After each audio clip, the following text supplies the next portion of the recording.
écoutez Radio Lomé, il est 12h30.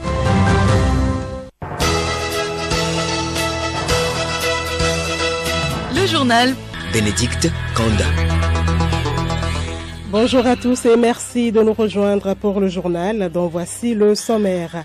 Les couturiers, stylistes, modélistes, les tisserands et autres du Togo sont appelés à améliorer leurs produits. Ils sont en sensibilisation ce mercredi sur le programme de restructuration et de mise à niveau, un programme de l'UEMOA. Les journalistes s'imprègnent des notions de civisme fiscal depuis hier à Lomé. Ils sont en formation à l'initiative de l'OTM et de l'OTR. Célébration aujourd'hui 15 juin de la journée mondiale de lutte contre la maltraitance des personnes âgées. Dans ce journal, le témoignage sur le quotidien d'une personne âgée. Et puis sport, football, Tambo de Dacha pourra-t-il conserver la place de leader de la D2 cet après-midi face à Fouadon? La 8e journée des play-offs oppose à Palimé le vainqueur de la précédente journée.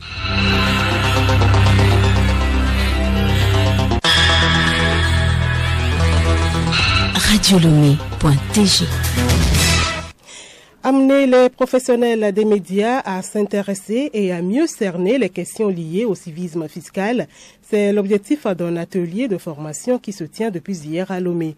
Une initiative de l'OTM avec le soutien de l'OTR. Les experts de l'Office togolais des recettes animent plusieurs thématiques, notamment les mesures contenues dans la loi de finances exercice 2022. Dola Kodjo, inspecteur des impôts formateur. Au cours de cette formation, les thématiques abordées, c'est premièrement les mesures fiscales contenues dans la loi de finances exercice 2022.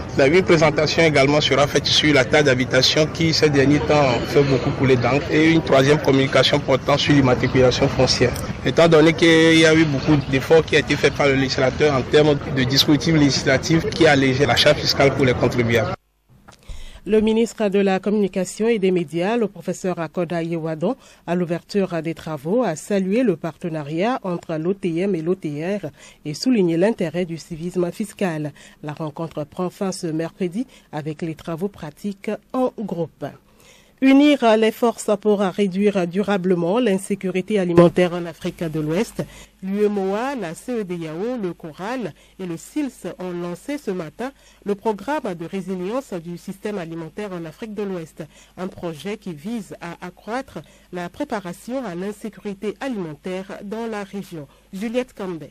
L'Afrique de l'Ouest est encore fortement dépendante des importations alimentaires. En témoigne l'impact de la guerre en Ukraine. La région, déjà confrontée à de nombreux chocs externes tels que l'urbanisation, les effets des changements climatiques et autres, fait face à des menaces de terrorisme et conflits entraînant le déplacement des populations. Pour s'attaquer durablement à ces contraintes, et sur initiative des organisations intergouvernementales et des pays, ce programme a été initié. Ce programme a été préparé par la Banque mondiale avec un financement global de plus de 770 millions de dollars, soit environ 400 milliards de francs CFA. Nous vous l'annoncions en titre, les couturiers, tailleurs, tisserands et stylistes modélistes du Togo sont en ce jour en atelier de sensibilisation sur le programme de restructuration de mise à niveau. La rencontre vise à fournir aux participants des outils d'amélioration de la qualité de leurs produits. Yao Kamake. Le ministère en charge du commerce par cet atelier entend amener les acteurs du domaine du textile à s'imprégner des normes de qualité pour une compétitivité au plan national et international. Une démarche jugée avantageuse par la directrice du bureau de restructuration et de mise à niveau du dit ministère, Irène Sagbo Sodoga. Avec l'opérationnalisation de la zone de libre-échange continental, l'État a mis en place les structures d'accompagnement de nos industries. Si nous n'arrivons pas à être performants sur le marché, les autres produits vont envahir nos marchés. Ils ne pourront pas écouler leurs produits. Actuellement, là, nous avons signé, le Togo a signé des accords, surtout avec la GOA, où ils peuvent exporter leurs produits vers les États-Unis. Donc, il faut qu'ils respectent certaines normes avant que leurs produits ne puissent pénétrer ces différents marchés-là. L'initiative interpelle les tailleurs, tisserands, stylistes ou modélistes à renforcer leurs compétences pour une valorisation des styles d'habillement africains et une incitation à la consommation des produits locaux prônés par le gouvernement. Mangbarihoué Aladji Bassi est le champion qui va représenter le Togo à l'international. Il a en effet remporté le premier prix de 500 000 francs CFA hier mardi lors de la finale nationale de la deuxième édition du concours Ma thèse en 180 secondes à l'auditorium de l'Université de Lomé. Ils étaient 14 candidats à cette compétition. La cohérence d'idées, de gestes et d'accoutrements ont fait gagner Aladji Bassi. Nathalie Panegay. Le candidat doctorant en troisième année de thèse en histoire contemporaine à l'université de Kara travaille sur la formation du clergé diocésain catholique, sa contribution à l'évangélisation et à la christianisation du Togo. En 180 secondes, il a su séduire le jury et le public en montrant avec cohérence l'évolution de son travail de 1921 à 2009. Mangbarihoué Aladji Bassi. Je veux rompre avec le préjugé d'exclusivisme missionnaire qui a tendance à dire que ce sont les missionnaires qui sont venus évangéliser le Togo. Donc mon travail montre que l'évangélisation c'est un processus qui prend en compte l'action des évangélisés. Je parle de comment les prêtres eux-mêmes ont su introduire dans l'Église certains rites initiatiques pour permettre aux chrétiens catholiques de vivre pleinement leur foi. Le deuxième prix et le prix du public sont allés à Nakpakwere Sunglebe, également de l'université de Kara. Professeur Babagnon, président du comité d'organisation. Cet exercice permet aux candidats d'apprendre à vulgariser les résultats de leurs recherches qui doivent mettre à la portée de tout citoyen. Nous avons plus de 1800 participants qui ont contribué par le vote en ligne. Ça veut dire que le public a suivi. Le lauréat de prix du public fait partie des lauréats de jury. Ça veut dire qu'il y a une certaine unanimité. Le troisième prix est revenu à Akoete Apedinou de l'université de Lomé. Il travaille sur l'école togolaise à l'ère du numérique. Journée mondiale de lutte contre la maltraitance des personnes âgées ce mercredi 15 juin. La maltraitance des personnes âgées est un problème qui existe à la fois dans les pays en développement et dans les pays développés, mais qui est généralement sous-estimé à l'échelle mondiale. Grâce Goto. Effectivement, bien que l'étendue des mauvais traitements envers les aînés soit inconnue, sa signification sociale et morale est évidente. Elle exige une réponse globale à multiples facettes qui se concentrent sur la protection des droits des personnes âgées. Les approches en termes de définition, de détection et de traitement des abus envers les personnes âgées doivent être placées dans un contexte culturel et prises en considération parallèlement aux facteurs de risque culturels spécifiques. Par exemple, dans certaines sociétés traditionnelles, les veuves âgées sont soumises à des mariages forcés, tandis que dans d'autres, des femmes âgées isolées sont accusées de sorcellerie. D'un point de vue sanitaire et social, à moins que les secteurs des soins de santé primaires et des services sociaux soient bien équipés pour identifier et traiter le problème, la maltraitance des personnes âgées continuera d'être sous-diagnostiquée et négligée. Et donc, dans la suite de notre série de dossiers sur cette journée, nous vous proposons aujourd'hui le témoignage d'une personne âgée. Au micro de Clarisse Tambité, Komlan Litou, ancien menuisier âgé de 73 ans, raconte son quotidien. Nous disons donc que dans la suite de notre série de dossiers sur cette journée, nous vous proposons aujourd'hui le témoignage d'une personne âgée. Il est au micro de Clarisse Tambité. Il s'agit de Komlan Litou, ancien menuisier âgé de 73 ans qui raconte son quotidien. Le peu que j'ai gardé, c'est venu, je suis obligé d'aller Fissek pour chercher. Arrivé là-bas, maintenant, c'est des problèmes. Les jeunes qui sont là, ils ne regardent même pas à dire que ça. Voilà un vieux là. Et de lui, soit c'est de la place, il va prendre. Non. Nous tous, on serait dans les rangs comme ça. Je vais souffrir avant de toucher le peu que j'ai. Des fois, ça me fait troubler de tomber, mais par la grâce de Dieu, un peu, et puis je reviens. Et ça ne me suffit même pas. Mes enfants pourraient m'aider. S'ils m'aident, comment il va me donner que ça va me suffire? J'avais compris qu'on a ouvert une maison de retraite. J'ai été là-bas 2-3 fois, je ne vois rien. Les cacaracas, tout ça là qui dort là-bas. Il n'y a personne, tout est fermé. Ah, maison de retraite, comme ça va rester. Moi, les autorités devraient penser, dire quoi? Les vieux là, à leur âge là, qu'est-ce qu'ils vont manger? Les autorités là, si tu es né, tu vas devenir vieux aussi. Ils n'ont qu'à chercher, moi là-bas, ça va nous aider au moins. Pour que si on trouve quelque chose, c'est que cette maison de retraite, personne là-bas, je ne sais comment faire. Et je souffre comme ça, je ne peux rien dire. Que voulez-vous? La suite de cette édition, les brochettes communément appelées tuchinga sont l'une des grillades les plus consommées à Lomé. Il s'agit des brochettes de bœuf, poulet et mouton. L'hygiène autour de ces brochettes est souvent mise en cause. Dans ce reportage, une équipe a fait le tour dans certains quartiers de Lomé. Aimé Sougliman, Geneviève Bognon. Que ce soit au carrefour La Pampare, Massalassi ou devant la rue Mélonco à Lomé, les revendeurs de brochettes n'en manquent pas. À l'air libre et dans des endroits ambiancés éclairés par des grosses ampoules, on voit des anciens tonneaux servant de pause grillade, grillage noirci par la fumée du charbon servant de cuisson pour les viandes. Abdoulaye Mohamed, revendeur de brochettes au niveau de La Pampare, cite d'abord les types de viande. Nous, on fait la dinde de bœuf, on fait le mouton, on fait saucisse, poulet. Ce week-end, on fait bétat et on achète en grain. Des morceaux de pagne et des chemises servant de torchons pas souvent propres à côté des brochettes déjà fumées. Ceci réduit l'hygiène et met en cause la gestion des brochettes qui n'ont pas pu être vendues. Abdoulaye Mohamed. Si on a ramassé les choses, le reste là, on va mettre ça dans le congélateur. Ça fait demain. Et demain matin, si on a fini de travailler, on va sortir ça. Mais avant, on va faire le chaud d'avant. Si on a fait le chaud un peu, on met ça dedans un peu, on va sortir ça. Ça va, ce qui est de ça va sortir. Et après, on met les choses qu'on a assaisonné ça. L'utilisation de l'eau du matériel d'ablution communément appelé bouta pour nettoyer les brochettes restantes, les conditions de transport de ces brochettes par les commerçants ambulants posent le problème d'hygiène. Encourtant des dangers sanitaires en consommant ces brochettes chauffées et réchauffées à plusieurs reprises, l'invité de la rédaction nous répond en fin du journal.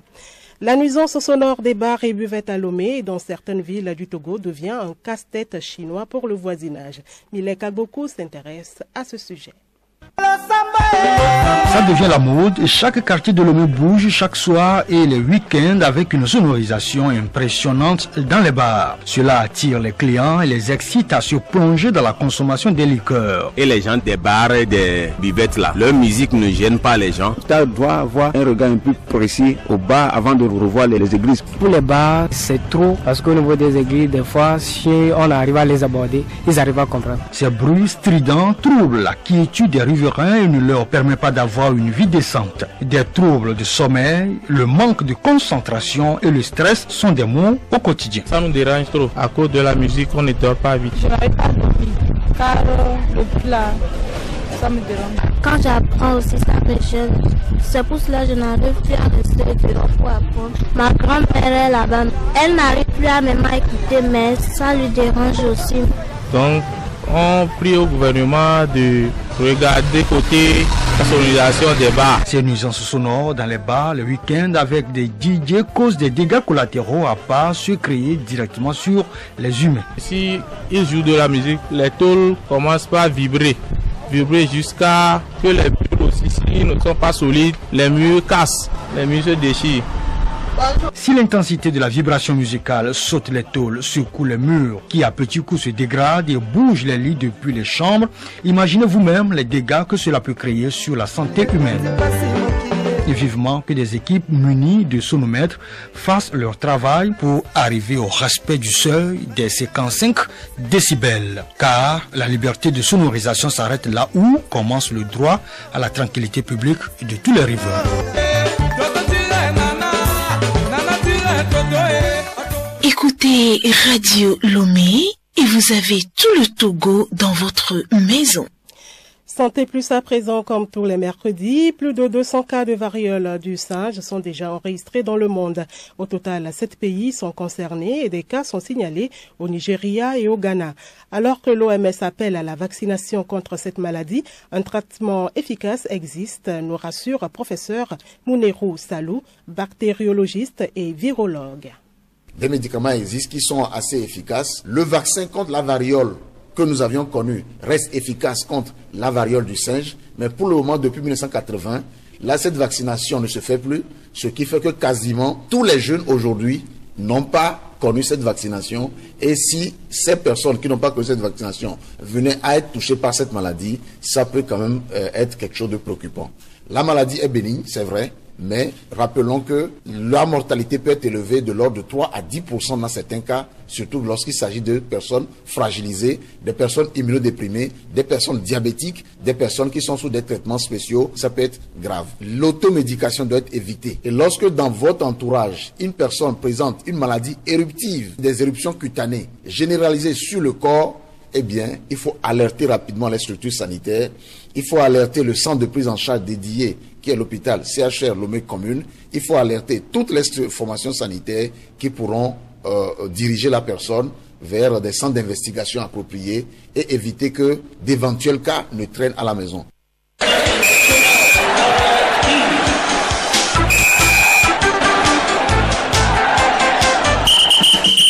Un mot de sport, football, face à face cet après-midi à Kpalimé, Tambo Foadon pour le compte de la 8e journée des play-offs de la 2e division. C'est un match capital pour l'une ou l'autre des deux formations en quête de la montée en D1.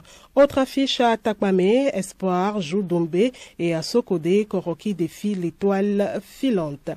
L'invité de la rédaction à présent, encourt-on des dangers sanitaires en consommant les brochettes chauffées et réchauffées à plusieurs reprises?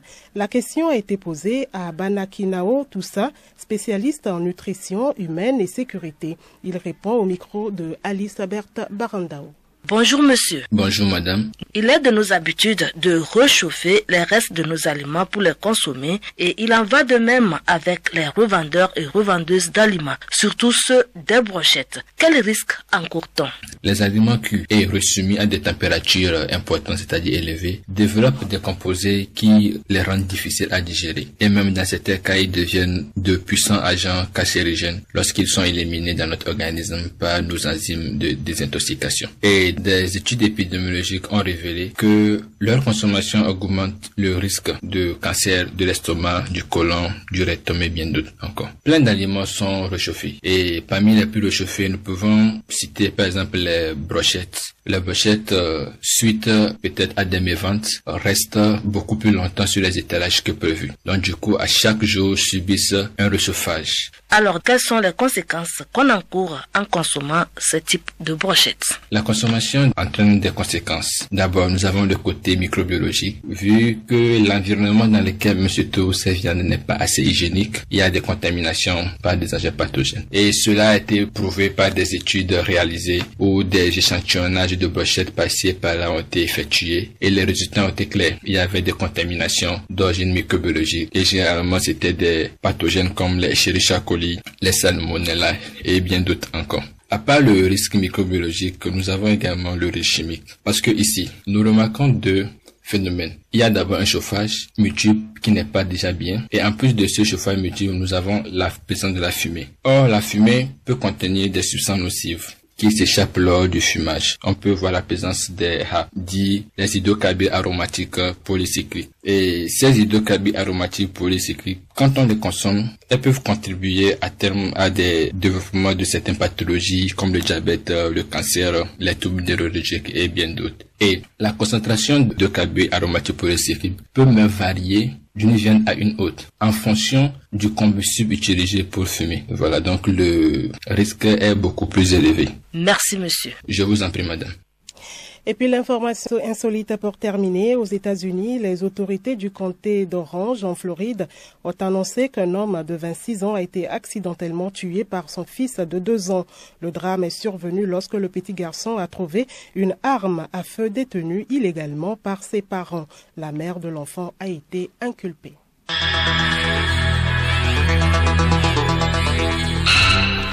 C'est la fin de ce journal. Merci de l'avoir suivi. Le rappel des titres qui l'ont constitué. Les couturiers, stylistes, modélistes, les tisserands et autres du Togo sont appelés à améliorer leurs produits. Ils sont en sensibilisation ce mercredi sur le programme de restauration et de mise à niveau, un programme de l'UEMOA. Des journalistes s'imprègnent des notions de civisme fiscal depuis hier à Lomé. Ils sont en formation à l'initiative de l'OTM et de l'OTR. Et puis c'est la journée aujourd'hui, la journée mondiale de lutte contre la maltraitance des personnes âgées. Dans ce journal, vous avez suivi le témoignage sur le quotidien d'une personne âgée. Voici à présent une capsule au sujet de l'état d'urgence sécuritaire de la journée de l'art et de l'entrepreneuriat. Service après-vente des CM, bonjour. Bonjour. En Conseil des ministres le lundi 13 juin, le gouvernement a adopté un projet de décret instaurant l'état d'urgence sécuritaire dans la région des Savanes. Alors Junior, étudiant âgé de 22 ans, voudrait savoir ce qui distingue l'état d'urgence sécuritaire de l'état d'urgence sanitaire qui, lui, est déjà bien connu. L'état d'urgence sanitaire a été mis en place pendant la pandémie et on comprend bien que c'est cette maladie qui a nécessité la mise en place de cet état d'urgence sanitaire. Sur l'état d'urgence sécuritaire, il va y avoir des contrôles d'identité un peu plus fréquents, une présence renforcée des forces de défense et de sécurité, de nouvelles exigences en termes d'identification des personnes afin d'assurer non seulement la sécurité des uns et des autres, mais aussi de faciliter la mise en place du plan d'urgence pour la résilience des savanes. Au sujet de l'actualisation des coûts de délivrance des visas d'entrée au Togo et de la carte de séjour, Diejom, qui nous écrit depuis Madrid où elle réside, se demande si elle est également concernée ou pas. Normalement, pour entrer au Togo, à partir du moment où vous êtes togolais, vous n'avez pas besoin ni du visa, ni d'un titre de séjour. Votre nationalité vous permet d'aller et venir. Pour les étrangers, en fonction de la zone de provenance, parce que ceux qui sont membres de la communauté de la CEDEAO par exemple n'ont pas besoin de visa pour venir au Togo. Notre pays a des accords particuliers avec certains États également. Donc ceux qui ne bénéficient pas de ces accords ont besoin d'avoir un visa et un titre de séjour pour séjourner dans notre pays. La campagne nationale de reboisement a effectivement été bien lancée, reconnaît la pharmacienne Abidé, qui a toutefois une réserve. Elle se demande comment le gouvernement compte s'y prendre pour atteindre l'objectif des plus de 25 millions de plants à mettre en terre cette année. Le 1er juin, la campagne nationale de reboisement a été lancée. Cette journée a été un franc succès. Près d'1 500 000 plants ont été mis en terre et la mobilisation de tous nos compatriotes est à saluer. Aujourd'hui, pour poursuivre dans la même dynamique, il faut continuer à planter, il faut continuer à surveiller les plants, à les aider à grandir et il faut surtout s'adresser notamment aux pépiniéristes pour acheter des plants et reboiser à souhait. Enfin, Raoul, qui se présente comme un élève turbulent de 14 ans, aimerait avoir votre avis sur ce qu'il faudrait faire plus tard de sa vie, ministre ou président de la Chambre de commerce et d'industrie du Togo. Son entourage peut déjà nous aider à lui expliquer ce que c'est qu'un métier et pour le reste, on lui répond à la fin du prochain service après-vente des conseils des ministres. Vous aussi, adressez-nous vos questions à l'issue du prochain Conseil des ministres au numéro de téléphone 00228 70 48 89 98.